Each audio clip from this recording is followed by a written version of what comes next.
Hi guys, it's Sarah from Losing It For Me 42 with my week 31 update. I had vertical sleeve gastrectomy on October 26, 2016. My high weight was 389 and that was in April of 2016. My surgery weight was 324. I came at you last week at 255 point something, I'm not sure. And that was a gain from the prior week. The prior week before last week, 2 weeks ago, I was 252.2. And this week, I am 252. So it is a 3.6 pound loss and a actual loss of 0.2. So I lost the gain, and I am 0.2 pounds lower than where I was 2 weeks ago. Yay. For the most part, that was really kind of, it's great, but I still wasn't doing great. I started making better bad choices, if that makes any sense.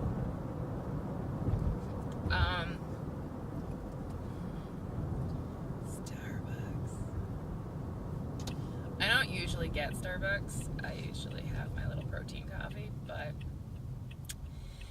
my Keurig broke, and so I couldn't have my Starbucks coffee on my Keurig because I have one of those little refillable pods, and so therefore I had to get a new Keurig, and it's shipping from Amazon, and it's taking too long, so Starbucks.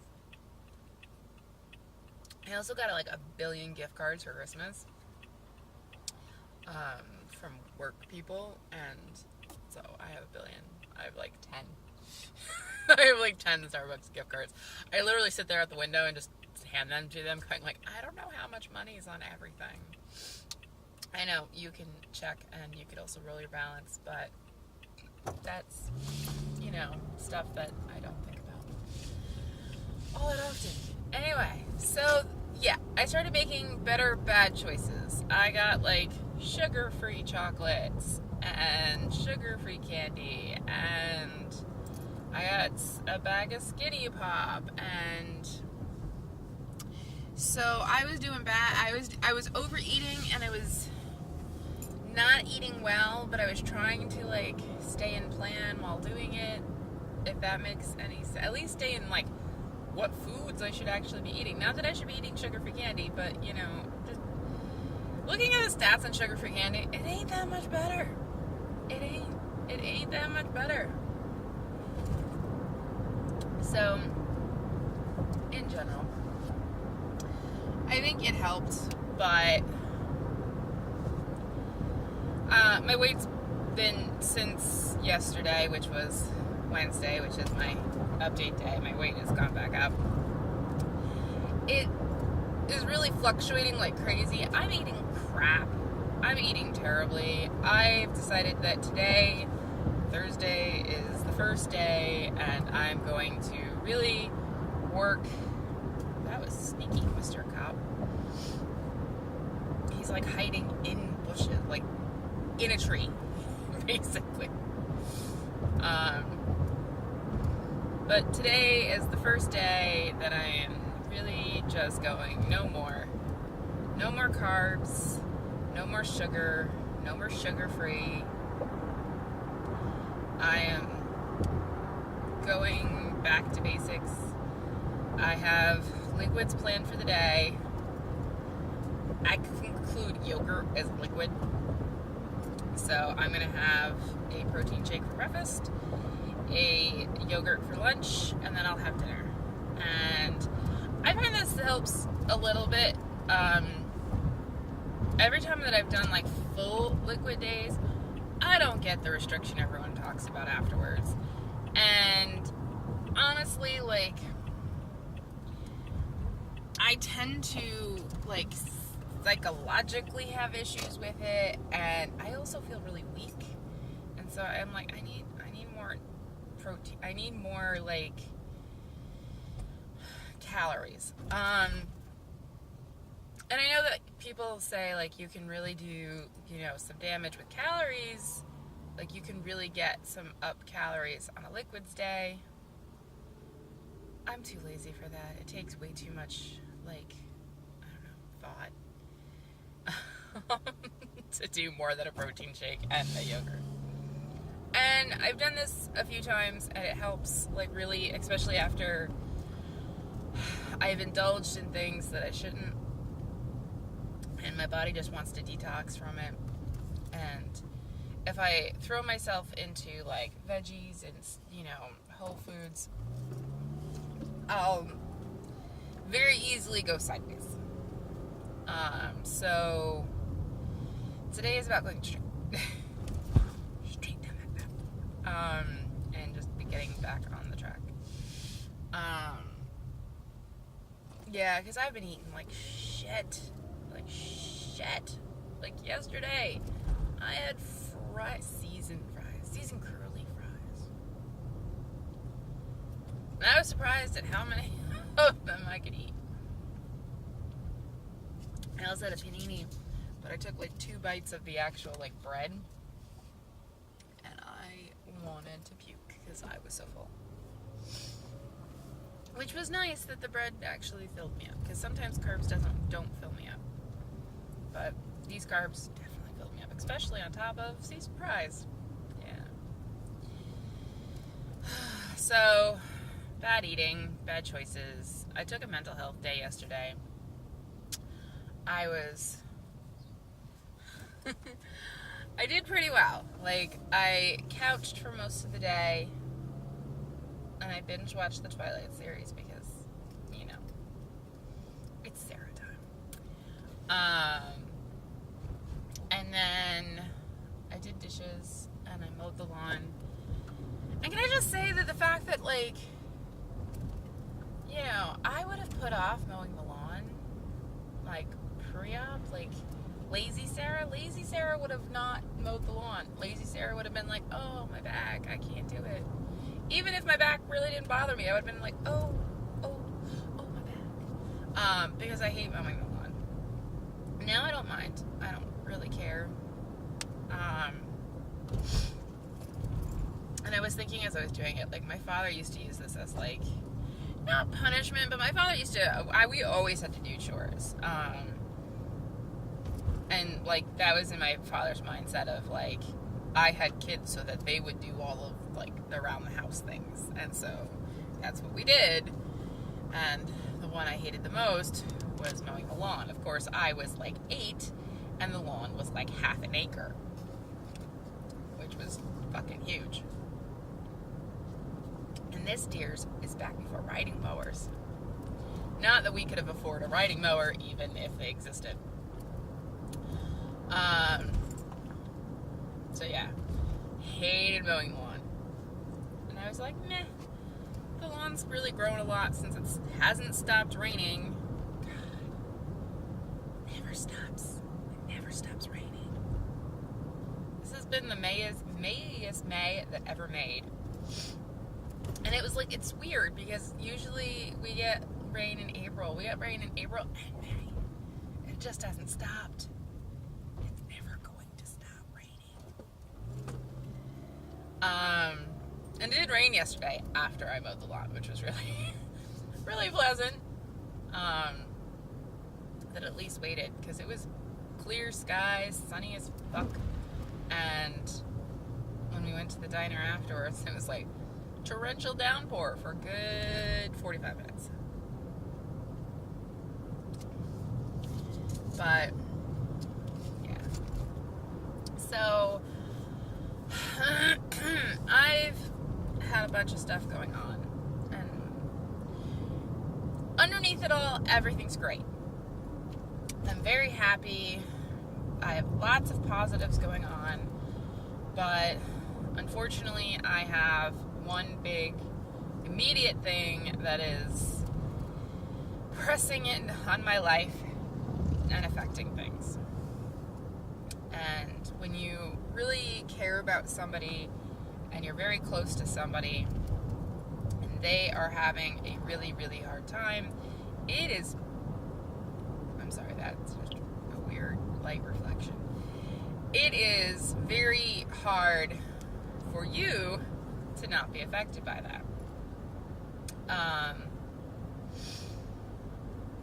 And I've had a really hard time with that. I don't really know what else to do. Mental health day was nice. We kind of both took it together. And went and did our own things. But it's been a struggle lately to really not shut down. I felt a lot of pressure. And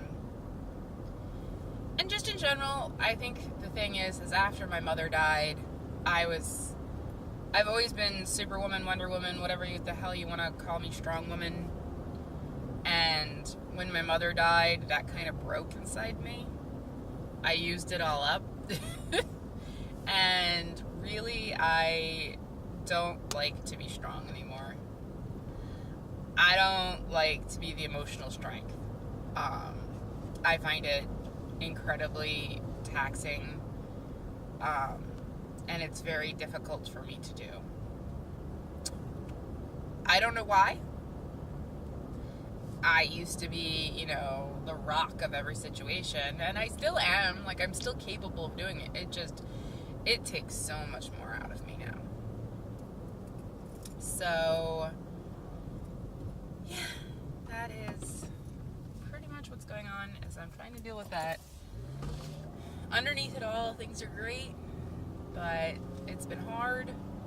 I'm having a really rough time, and because of it, my food's been shit.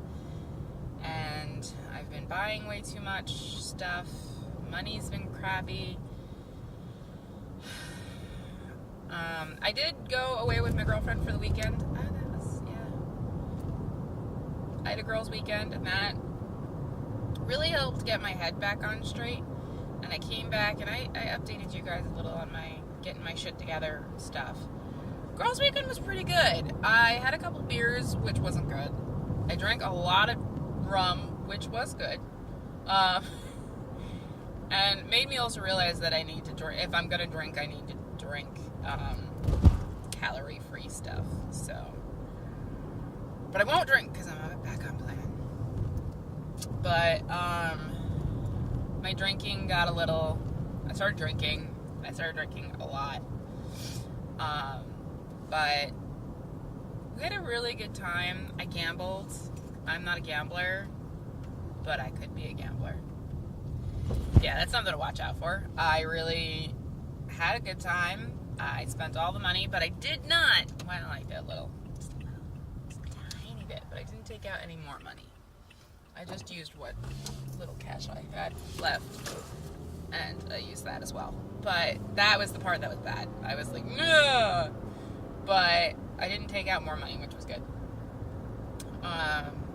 I won at some points. I lost overall. But it was fun, and I think it was okay. I definitely see what my grandmother sees in it. My grandmother's a real big gambler. She loves to go into the casinos and doing the slot machines. And it was a lot of fun. It was good to hang out with my girlfriend. It was really good to get away. And my food was good. I had enchiladas, which wasn't the best choice, but it wasn't the worst. Because it was just enchiladas. I didn't even have any rice or anything like that. I did have chips. And then in the morning, I had pretty much a very low carb breakfast from the buffet. I was like, buffet? I'm ruined on a buffet. They're just, it just doesn't work for me anymore. Because I got the tiniest bit of food, and I was like, yep, I ate my omelet, I'm good. I didn't even eat the whole omelet, because I had sausage too. So my food was pretty good, and I didn't do too terrible with that. Um, but I drank a lot, and I gambled a lot. But in general, we walked. Oh my God, did we walk? We walked everywhere. And that was really good. My back started to hurt by the end of the second day. I was really starting to feel the walk. Because we went to the outlets at Foxwoods, and it was a ton of walking. Because we ended up like walking strangely through all of Foxwoods to get to the outlets, and then turns out the outlets were attached to the other side. So we kind of went all the way around. But it was really nice. It was really nice to do. And it did help, I think, in some ways. But I really need to get my shit together. I need to get my shit together. And that's going to be just my mantra. Get your shit together. I felt really empowered, and then Tuesday happened, and everything fell apart again. And so I'm just trying to, like, get back to feeling empowered, getting back into really just focusing on my food and getting that at least back in under control, to stop drinking and all my other terrible coping mechanisms. I did buy more shoes. I couldn't help it. DSW. They're my nemesis that I love. It's so funny. I brought my boyfriend on because I was like, I'm gonna go DSW on Memorial Day, and I was like, they have a 20% off their everything, so that includes their clearance. It's like an extra 20% off their clearance. And he's like, ooh, I'll go with you. And yeah, I've gotten him hooked. And we went and we looked, and I bought 2 more pairs of shoes. One I had been coveting for a while. It was in the clearance section. And it wasn't at the 70%. Usually I buy them at like 70-80% off. And this was 50%. But with the extra 20, that's 70. Sort of. Because the 20 comes after the 50. But anyway, they were cheaper. And I've been coveting them. And so I bought them. And then I was on the fence for another pair of shoes. And I was like, I only have one top. By the way, it's this top. One top that they would go with. And he's like, for $10 freaking, how could you not? And I was like, you make a valid point. So I'm wearing them today. I really like shoes. I do. They make me feel dressy. They make me feel pretty. They make me feel feminine. They make me feel put together. I like shoes. I've never been able to wear shoes before. I've worn sneakers for the past, I don't know how many years. Probably like at least 15. Even when I work, I wear sneakers. Yeah, because I've been in my job for 4 years.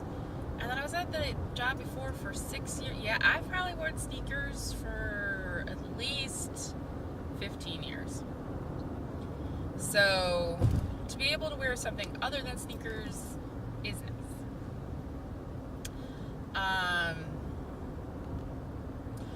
I've also been watching a lot of Dr. Vaughn. I find his videos very, very interesting. I'll link below, if I remember. I will try. Link below his channel or a video or something. Whichever is easiest for me to do. But he really made a lot of interesting and very valid points. I won't reiterate all of them.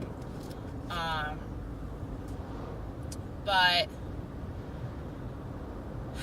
one of them was about the gym and how we have this notion that we have to go to the gym.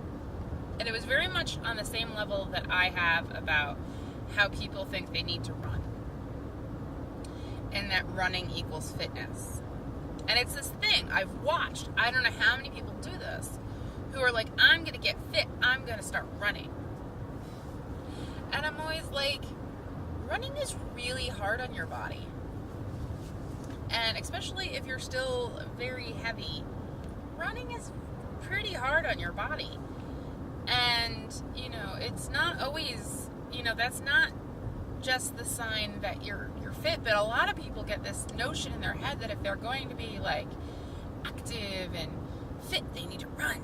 And I'm like, I don't get that, because I have no desire to run. I'm old. I got knees. I don't need to run. I'd rather lift something really freaking heavy than run. But I see a lot of people who get really into running, and I'm like, power to you. Whatever it is that your desire, go for it. But I see a lot of people who say to themselves, like, they need to run in order to, this in their head equals fitness. And it's just one of those things. So when he was talking about not going to the gym after surgery, and he doesn't just mean like in the 6 weeks after surgery, he means like 6 months. It really started to make me think about the gym, because I've had such guilt for not going, and I do plan to get back into it. And I felt kind of torn about the things that he was saying. I agreed with a lot of them. But a lot of it is just what we think we have to do. That, a lot of, like, 90% of your weight loss will come from how you eat. And so, the gym isn't necessary. Excuse me. For the most part, it's necessary for the long term, but in the actual just weight loss period, it's not as necessary. I swear to God, maybe I'm menopausal. I am like cold, hot, all like the last couple days. But yes, so I've had a lot of guilt for not going to the gym, and I think part of it is that this is something I think I have to do in order to, and I've said it, in order to lose weight, in order to have progress, in order to get more active, like all of these things. I have it built up in my head of going to the gym. And it's not necessarily true. Now, he does say, like, it takes like 5 years for the gym to really start paying off. And I completely agree with that, because I've watched people go back to the gym and stick with it for 5 years. And yes, then it starts to really pay off. And my thing is like, I want that really pay off. And I'm about a year and a little change into it. So I want to get back into it, because I don't want it to reset. I want to be in that 5-year period. And he said basically, like, you have to get your food first, then gym. Get your food in control, and then get to the gym. I'll link that video. Anyway, so I'm right now focusing on my food. I'm also trying to figure out how to work the gym back into my life and still get sleep. Things have changed a little bit at work, and I can flex my schedule in a different way. So therefore, I'm trying to get to work early so that I can leave work early so I can go to the gym before my boyfriend gets home, and then go home and make dinner and have it all done. Because I think I don't have to get up as early if I go into work early than if I go to the gym early. I also want to cut cardio for the most part from my gym activities, which is a time consumer, because I feel like the cardio is the stuff that really kind of bothers my back. Walking is like the worst thing for my back. I still walk on my lunch breaks, and I'm trying to get back into that, but I don't want to add, I want to be like active, but I don't want to add any extra things that I don't feel is absolutely necessary right now, because I don't want to aggravate my back. I'm also making sure that when I do shit, I ice the fuck out of my back in hopes to keep the inflammation down. And after listening to Dr. Matthew Weiner, I will also probably, if need, be taking some Advil. I don't want to take it on a regular basis, just because, you know, I'm a crazy hypochondriac. And I will be taking, like, a acid reducer on the days I plan to take it. But I'm going to take some anti-inflammatory. Some NSAIDs. So, if it helps with the inflammation in my back and makes things settle down a little better, I will do it. Because he said there's not that much risk for sleep patients to take NSAIDs. It's much more bypass. So, yes, that is I'm working on things. I'm trying to post the positivity stuff. I need to put the image on my phone so that I can post it when I'm not at work. Because right now I'm editing it in Illustrator instead of in my little texty app. So it's at work. And then every day I'm not at work, I can't post my positivity things. So I've been trying to post my positivity things. I also, after listening to Dr. Vaughn, want to start posting gratitude things I'm grateful for, and doing that once a day. I find the positivity things hard, because I want to make sure that they're really 100% positive, and not just like some of the things I've come up with and I was like, that's kind of not positive in a big world kind of sense. So I want to make sure they're nice and fully positive. And I'm continuing that. I bought a size pair of 18 jeans off of Chemistry Queen a while ago. And they were kind of my goal pants, and I was like, oh, yeah, these will be great. And when I got them, and when I think I was about in a size, I was just getting into a size, I was just about to get into a size 20, I think, when I bought them. And I could not even button them, because they're skinny. But I put them on, and I went and I was like, no button. Zipper button, none of it's happening. And yesterday I put them on, and I buttoned and zipped. I did look like a can of busted biscuits, but I could button and zip them, which I could not do before, so progress. They're far, far, far, far from being able to be worn, but I could get them on. So, happy thoughts, working on it. Okay, bye guys.